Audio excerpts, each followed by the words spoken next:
Hi everyone, welcome to St Albans Property Meet, July 2025. Where's the year going? Can you see the beautiful St Albans in the backdrop?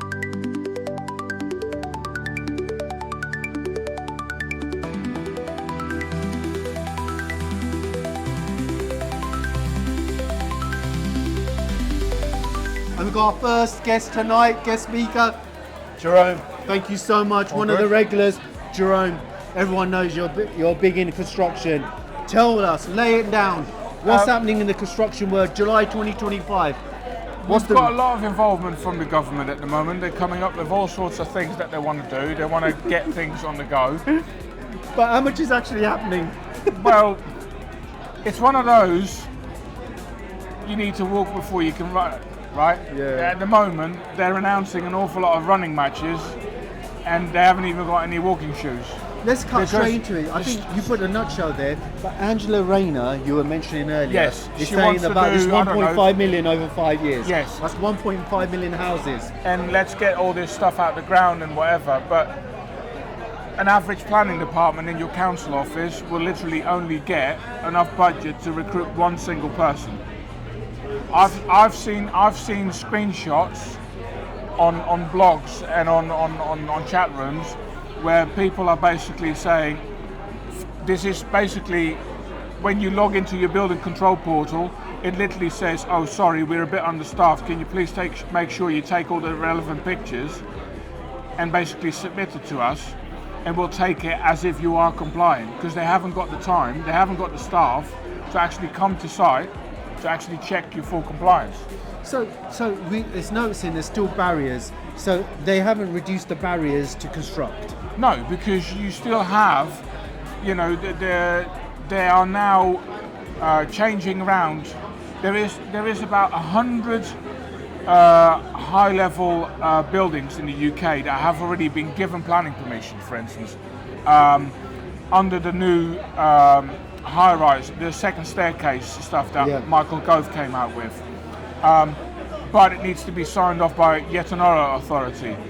The powers have actually now, what they're going to do over the next couple of weeks, months, is actually take the power away from the health and safety executive and actually putting a separate building regulator in charge that's been headed by the former head of the London Fire Brigade, because the health and safety executive are taking so much time in this whole red tape exercise that they're actually making it worse.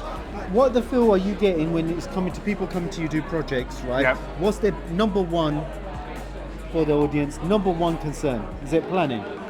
It's planning and it's building regulations. Got it. And it's with that these days you get environmental concerns that you need to stipulate with. You get Section 106 SIL. You get your 106 levies. You get your look at beautiful St Albans. You get your conservation area. You need to satisfy conservation. You can have your planning in place, but you still need to comply with your conservation officer. Wow. So it's all that stuff, and an architect can only do so much. Yeah. So where we basically concentrate not just on like actually constructing a house for you or refurbishing something, we actually liaise with those people on behalf of clients, on behalf of architects, and basically just help to streamline that, because we know the people in those departments, and we basically ring up the building control officer and say, look, you can come to site. When you come to site, we have XYZ paperwork ready for you, rather than going, oh yeah, by the way, can I see that? Oh, let me just jump in my filing cabinet. We'll have it ready on the table for them. Because we're going to be depressing the audience and all the rest of it. How do you think they're going to turn this around? How are they going to actually inject that drive into the UK economy to actually, A, deliver the housing that they're saying, B, quickly, C, without finding the hell out of everybody? In your view, what can they do? If they're watching right now, what do you think they can do? To a certain extent, they need to almost like pre-package. As in like saying, if you're gonna, in the same way as that you have outline planning permission, if you buy a plot with outline planning permission, you know roughly what you're going to do. So before you even go with planning permission, you know if you tick the XYZ boxes, stick with it boundary, don't build too high, make it satisfy the right to life. They need to explain that easier. So when people go for planning permission, they know exactly what to do. So a bit like widening permitted development, Yes. which was there for commercial property. It's got a bit more complicated now. It used to be 56 days, you do all these boxes, you go. Unless they tell you otherwise. And one of the things, for instance, with permitted development is the whole thing about, it's only at the back. Because half of the time, if you want to put a dormer on the front of your house, or you want to incorporate your current porch and you basically want to extend the front of the building in line with your current porch, which in essence is not really going to do much for the neighborhood. However, for the property itself, it can make a massive difference. It can, You need planning for you the need planning. frontage. You need front for the front side of the house. Or the property. You now need planning permission. So why not extend that permitted development to the front as well? Jerome's got great ideas, is heavy in construction. Ever need someone who can help you in that journey, this is the guy. Jerome, thank you so much. Really Pleasure. appreciate it. Thank you. Hi everyone, we've got Craig and a special guest with Craig today, Lenny. Lenny the cockapoo. He's loving coming along to a property networking He's meeting. loving it. And he's crazy, Lenny. I'm telling you. I have to keep my distance there. So Half Craig, Cocker Spaniel, half Poodle, but actually we jokingly say he's half kangaroo because he jumps so much. Right, let's put you down, boy, while we have a quick wow. chat. Let's get to business. We've got Lenny there. Craig, you're telling me you're doing some interesting project right now. Yeah, so I've got an interesting project helping Imperial College with some of their purpose-built student accommodation. So they have 1,642 studio flats and apartments. And this is student accommodation, purpose-built. Students and postgraduates. Wow. So I'm helping them with their maintenance tender. Right. And that's looking at all of the services, all the maintenance people that look after these, the security, the receptionist, post room, etc. So that's in one lot, and then the second part of that is the sales and marketing. Are they refurbishing existing ones? Well, they do that. So they let each of these studios out on a 51 weeks of the year. Yeah. So there's 1 week, then people leave and they quickly refurbish them and then put them back. But the second lot is all about the sales and marketing side of it. So how do you actually advertise this to improve your NOI, your net operating income? Wow. Yeah, because there's so much issues right now. I was speaking to Julie previously that letting them is going to become a bit hard work. There may be an exemption for purpose built, but where landlords have got houses for students, they got a problem. They have a problem, but Imperial College don't, because as you said, Purpose built student accommodation is exempt from the new legislation that's coming in. And I was mentioning there's some tax benefits, so if you ever did have purpose-built student accommodation, you can claim capital allowances on those, which is massive because not many areas. So that is the wiring, the heating and all this stuff that you normally can't claim. You get a big fat deduction and it can be quite high for student accommodations because there's so much inside them. So just bear that in mind. Craig, you asked me a question about something earlier about... Well, there's an interesting thing that one of the companies is talking about, which is about VAT on labour costs. So VAT is quite interesting. So generally, student accommodation, not when it's been built, because when it's been built like a new build, I was just checking that. My understanding on this is zero rated when it's been built. But as soon as it is built and rented out, it follows normal residential. Right. And because it's normally long-term lets, not short-term lets, what happens is it's exempt for VAT. Right. So if the rent is exempt, you can't claim back VAT. Right. Okay. So what you're looking at is the labour to maintain. Yes. Purposes. So what happens current now is if I've got, depending on the amount of it, because generally developers have something called CIS, construction industries. Investors don't, unless the project is huge.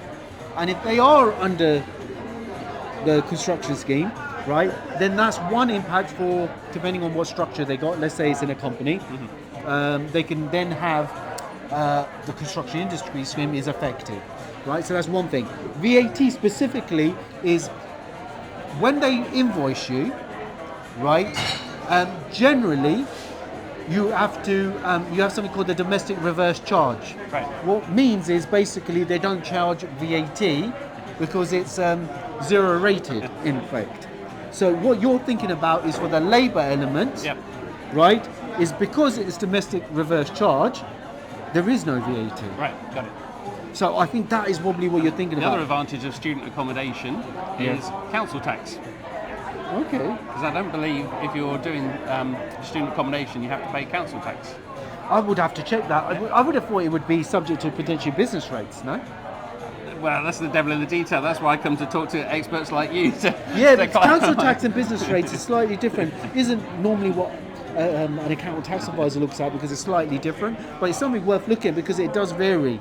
I don't actually know the answer. I will look at that. Yep. It's really useful. But VAT, very interesting for people charging it for labour. Now, the interesting thing about London universities If they're subcontractors, this is by is the way. they have a much higher percentage of foreign students, and they have higher demands, because obviously foreign students pay more in their tuition fees, and therefore their accommodation, they want high quality things, and that's what Imperial College provide. But you have a much higher percentage. So I think it's something like 36% of students in central London are from outside of the UK, whereas down to only about 23% around the rest of the UK. Wow, okay, so there's a lot, because London is, and it's so Well, one of the expensive. interesting things, one of the aspects of this contract is about how they advertise these to optimise their revenue, their net operating income. Yeah. So you've got to think, there's lots of Chinese, there's lots of Indians coming across, so they have to look at different cultures, and then all of these companies that are bidding for this contract are looking at different ways of engaging students, and they're doing special evenings, etc. So it's been quite a fascinating project for me to work on. Is the demand, it's really interesting, because you're talking about sales and marketing, an area we love, is there still high demand for universities and student accommodation? Yes. Because I've seen that less people in the domestic market are going to university. But is this because of the foreign market is still driving it? Foreign market is still driving, particularly central London. Of And course. these are purpose-built student accommodation units. These are financed by big corporates. And they're looking at the percentage numbers, the net operating income, what is the occupancy rates, and how do you get it as high to 100% as possible. I bet you they're probably in a real estate investment trust as well, REIT, and they're probably getting it because if they're 90% residential. I can't tell you the companies, obviously that's all top secret, all the details on it. It's just giving you a quick Wow. overview on a different property strategy that not many people talk about. Are you thinking of doing some yourself, like doing purpose-built student There are accommodation? certain companies you can invest in certain bonds that they have, because they have their own REITs, Yeah. their real estate Yeah. investment trusts. So if it's something you want to invest in, be a hands-off investor, then purpose-built student accommodation is one of the ways that you Would can you do look it yourself and develop these, or? Yeah. Wow, okay. at. The numbers work. The numbers work. Craig's giving huge value, and you've watched some of the previous videos. I know people loved what Craig gives. He gives it to the point, and I like that, because then we'll love evaluating it. Craig, as always, thank you so much. Love the value. Cheers, guys. Hi everyone, July and September, that's the blooper for the thing. July Property Meet at St Albans. We've got our new host, Richard. Richard, Hi Thank Z, you. good to see you again. thank you for your time. And Richard has got a firm handshake, right? I've been chatting to Richard how he's trying to develop the Property Meet, and he had a few words you wanted to say about what he's got to and historical. Yeah, I mean, so Julie obviously has been running this Massive. for a long Julie time and now. Craig, huge. Julie and Craig, they've done a fantastic job over the years. Obviously, they've done their stint now, so it's a hard act to follow for me. But I'm going to do my best, and tonight I think has been a great success. We've got lots of people here, lots of new faces, lots of old faces, and I think the thing that makes this group special is that there's no pitches, there's no presentations. People just come here to meet like-minded people. It's casual, but you've got some really good quality people here at the event. So I totally agree. I actually enjoy this, and I write this because it's such a laid-back atmosphere, so many good things, and you meet people, and do you know what? When you meet good people, good things always come out of it. Yeah. And when you come with that mindset, it's so important. That's why we love supporting this event. That's why we spend a bit of time doing it, and I really enjoy it. And we're excited because every time when there's different variations, different visions, there's always opportunities. And one of the things I've noticed, as you right said, is keeping the culture of the group. So important. And getting that feel. it's not about what can I get out of this. It's just as much what can I give to the group as well. And it does make it really, really special. And I think that is why it's so popular. And to be honest, that's why I wanted to take it over, because when Julie and Craig said, okay, we've done our bit, we're going to hang up our gloves. I just thought I want to be able to take this over and keep that culture of the group.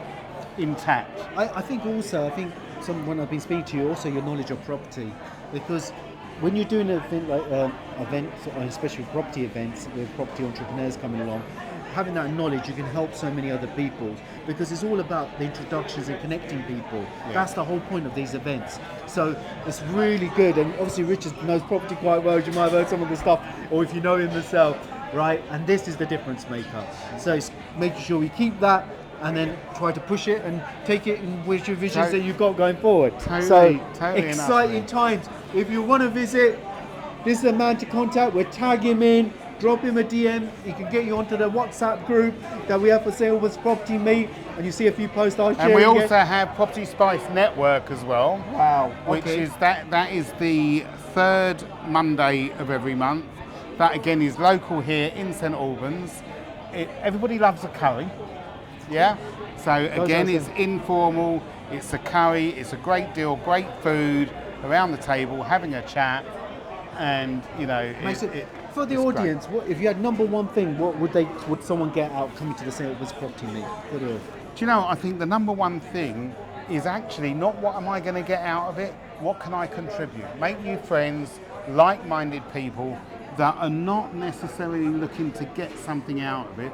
They're looking to build relationships with people, and who knows where those relationships will go over a period of time. Yeah, so it's not about coming along to pitch your wares, sell whatever it is that you've got. It's about building long-term relationships with people that you get along with. And maybe you'll do some business at some point in the future. And that's a wise person speaking there. Richard, thank you so much. Thanks very much, really Lee. good. Perfect.